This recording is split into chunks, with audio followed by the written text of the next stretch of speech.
Dear students, today I'll be beginning with the sixth unit from your syllabus. The reason is simple that I have given you basic information regarding the entrepreneurship development, who is entrepreneur, what is enterprise, and what are the entrepreneurial characteristics and all the details, especially the theories of entrepreneurship, everything I have given you. And all those content till now what I had given is of the first unit, and I have completed that first unit, and today onwards I'll be beginning the sixth unit. The reason is sixth unit is regarding the starting of the new venture, and to how to start a business, how to make a business plan, what is project, and all those ideas are given in this chapter. That's why as a assistance for your assignment which I have given you to prepare a project, these classes will be very much helpful. So whatever I am taking classes from here all helpful, and the material is of regarding your assignments. Therefore please take into consideration and be serious. So today I'll be taking one of the topics from the sixth unit, that is forms of business ownership. This is not a new topic to you. So if you are all commerce students in the PUC, you have studied in your first PUC regarding the forms of business, various forms of the business unit. So this is a basic topic in the business. So I hope that all of you have studied and come. That's why I'll be going little fast here, and I don't want to waste my time in this topic because this is a already studied topic, but I have to do the justice for the subject. That's the reason I'm teaching you. So why I'm teaching here forms of business ownerships are because what kind of the business you can think of. So there are various forms of the business ownerships. So tomorrow if I am going to start a business, what style of the business should be better for me? So that way I have to think of. So that's the reason this is subject. So let us see what is forms of ownerships. So forms of business ownership. Just a general introduction I will be giving here. Later we will deal with the other aspects. The forms of businesses are associated with the ownership, which determines the authority and responsibility of the owners. See, depends on the authority and responsibility of owners, what style of the forms are there is understood.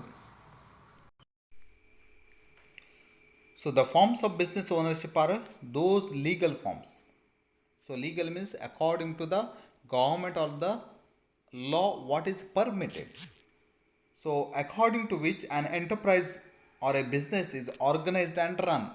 So you can't do as you want. So how, what types of the business could be started or owned, the law says accordingly you have to do it. Hence, the legal form of business ownership is called the form of business ownership. So, it is a legal form of business ownership. Means now individual, are you allowed to conduct a business or not? Yes, in Indian government it says you can. So that is becomes a sole trading. So can two people join and start a business? Yes, allowed. So that becomes a partnership. So such way, what is allowed? That way, legal forms. The other parties recognize an enterprise and its existence through its form. To initiate any entrepreneurial activity, an entrepreneur has to select a form of business ownership. That's why I said now I have asked you to make a business plan. So to before writing a business plan, you should be aware what kind of the business I am going to start. Is it a sole trading? Is it a partnership? Or is it a joint venture or a cooperative? So that way to think. That's why I am taking this chapter first, as I have said. In other words, one of the first decisions that an entrepreneur has to take as a owner is how the enterprise should be structured or through which form of ownership it would operate. So how it should structure, how, in which form it should operate, how should be the authority, what is the organization structure. So all this to think, the basic question is business ownership. Choosing the appropriate form for any entrepreneurial activity is very crucial, as the success of enterprise depend on the selection of form of business ownership. Say choosing what kind of the business to start is very important, because depends on the style, what you call category of the business. For everything you can't go for a joint stock company. For everything you can't run as a sole trading. If you are going for a large scale, individually you can't finance or bring the capital. That's why you have to think wise which style of the ownership is better for me and the business that which I am going to start. The form of business ownership defines the rights and liabilities of entrepreneur. So control, lifespan and financial structure. So all these things are in a detail given in the forms of business ownership. I hope you understand what is the forms of business ownership, and understanding the forms of business ownership, why it is important for us. So, under entrepreneurship, an entrepreneur can run his enterprise in following forms. So, there are various forms, especially in India. We find the six styles of the businesses. So, now I have told you to prepare a business plan. So, you can take any one of these. It need not be only sole trading.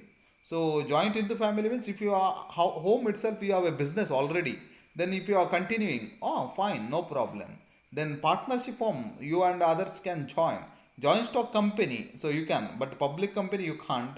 So it should be a private. Then one person company, then cooperative society. You can think of any kind of the business. So these are the what you call various forms of the ownership that we'll be studying in detail in this course now.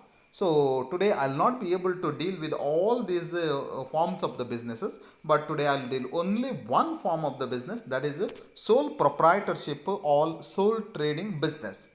So I hope that I will make you all clear with these, but I'll be going little fast because already you have studied these in the PUC classes as well as in your graduations. But just to bring back your memory, I'll be going through it, and some aspects just I'll read and go through. So sole proprietorship. What is sole proprietorship?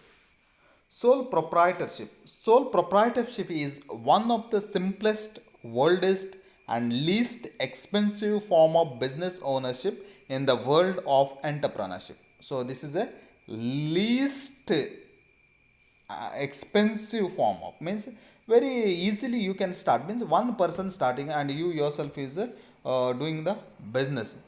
Most of the present day forms of business ownerships are the developed forms of sole proprietorship.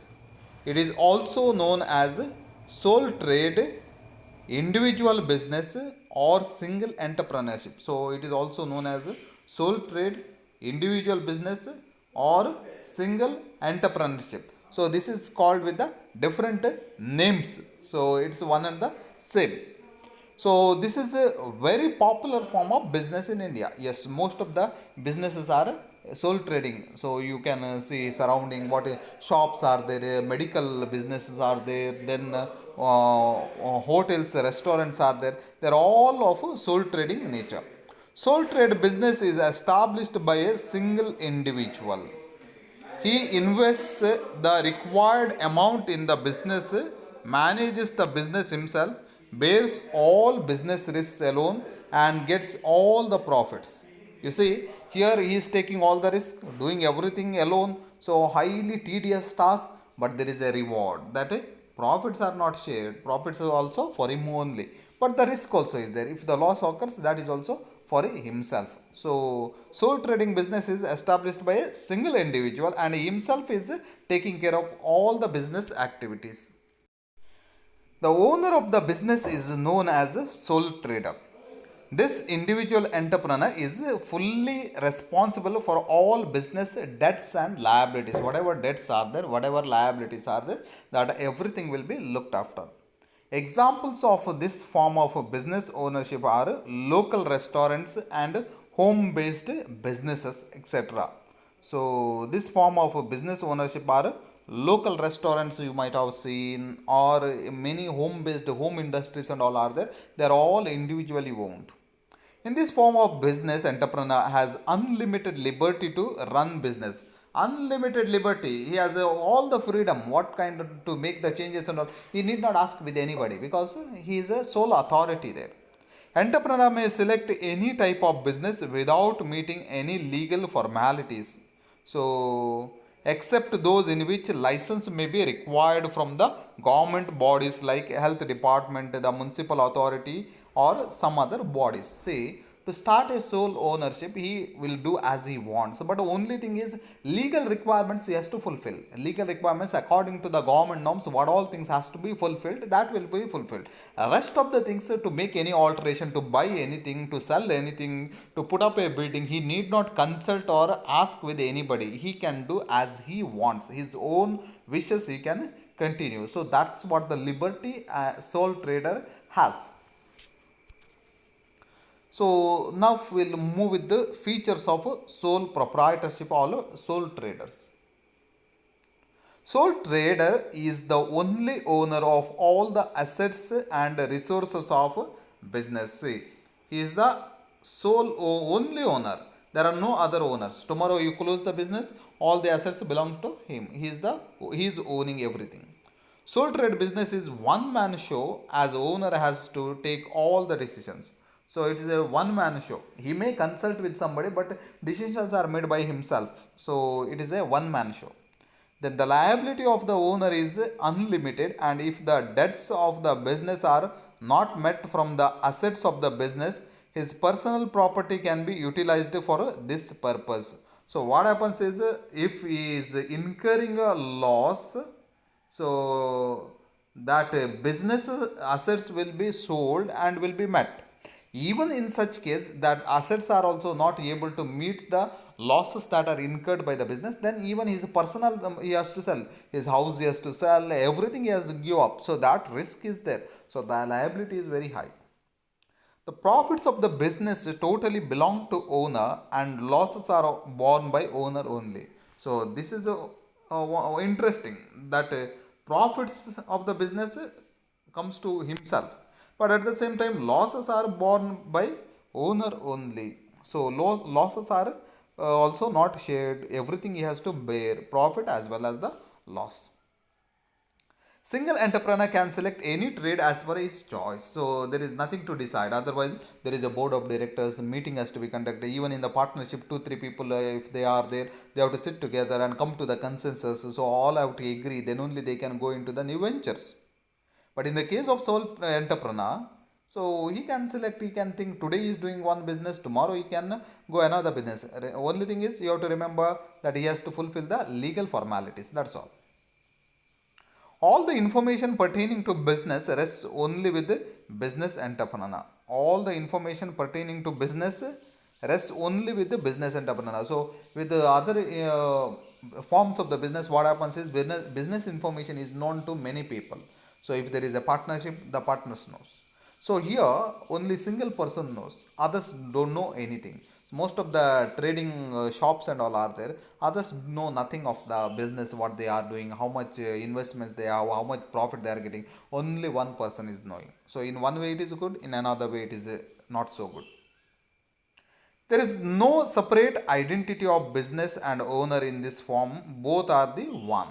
So most of the times you might have seen that hotels and some shops and all given their own name or their own surnames, because their name and the shop or their business is one and the same. So they are continuing with the same thing. Okay, sometimes brand names and all they are creating, but at the same time now sole trading companies give their own names or their place names, and they run the business because it is identified as the person means that business means that person. So that way, so these are the features of sole proprietorship. I think when you are reading with the features, so you understand what sole proprietorship is. So let's move with the benefits of sole proprietorship, then some disadvantages of sole proprietorship, so you will get a clear picture of what sole proprietorship is. It's very easy to start, as there is no need to complete any legal formalities except those cases where license is a must. Example, to start medical store, it is necessary to get license from health department. So you understand that. So if you are starting a company, you require a huge preparation for that, and you have to call for investors and all. here nothing to do. Start a small business. Neither either you start a small shop and all. So license you have to get it. Rest of the things you continue as you want. Even to start a hotel, now you have to get a license from the food department. Then rest of the things you can manage. Quick decision making is another advantage of this form of business, as one man manages all the business activities. So, quick decision is another aspect and a matter of this one sole proprietorship.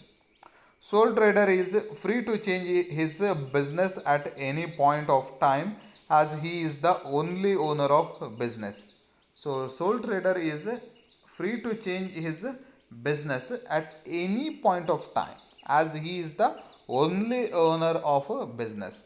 Remember this, today he is doing one business, today he has put up a hotel, tomorrow that he can convert into the general stores or the juice center or the ice cream stall. Anything you can change because he is the sole authority.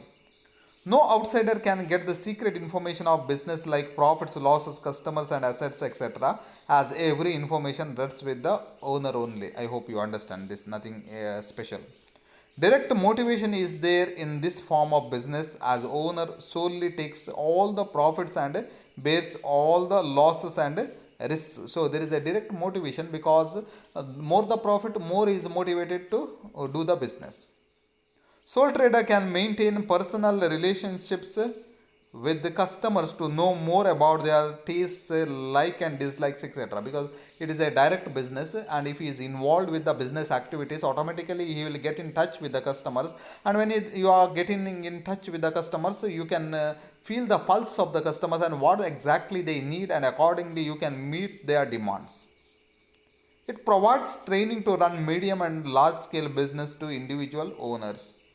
So both the ways, what you call a training is obtained if they are going to be in the future medium or large scale businesses, because sole trading always is in a small scale.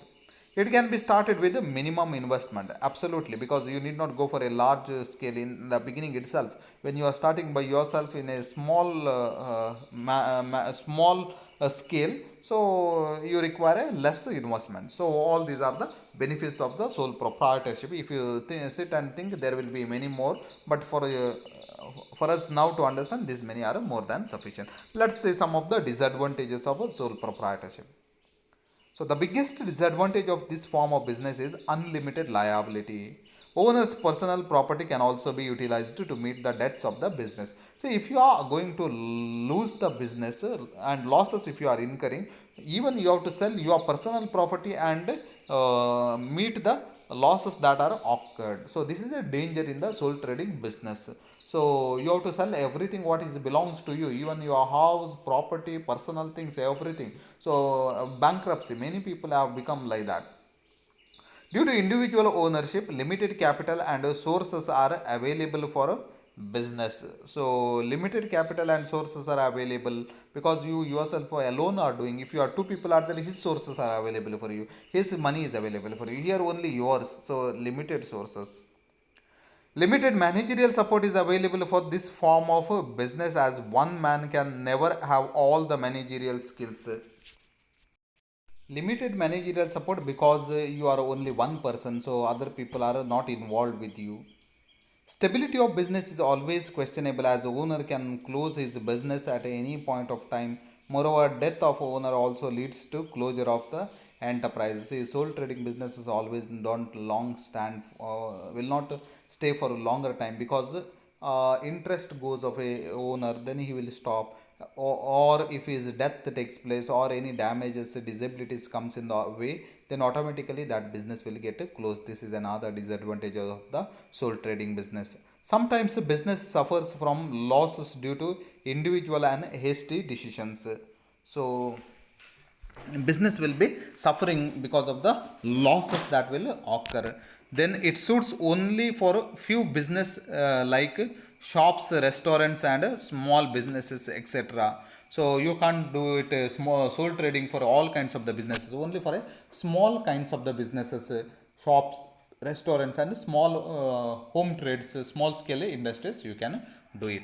So I hope you have understood what sole trading is. You already have a in your background. what sole trading is. So we saw what sole proprietorship is, then what are the advantages, disadvantages, and characteristics. So before than that we saw sole proprietorship or sole trade, then joint Hindu family business and partnership. In tomorrow's class I will be explaining these two, joint Hindu family business and partnership firm. So after that we will go another three, that is joint stock company, one person company, and cooperative society enterprises. So all these aspects will be dealing in the future. Thank you.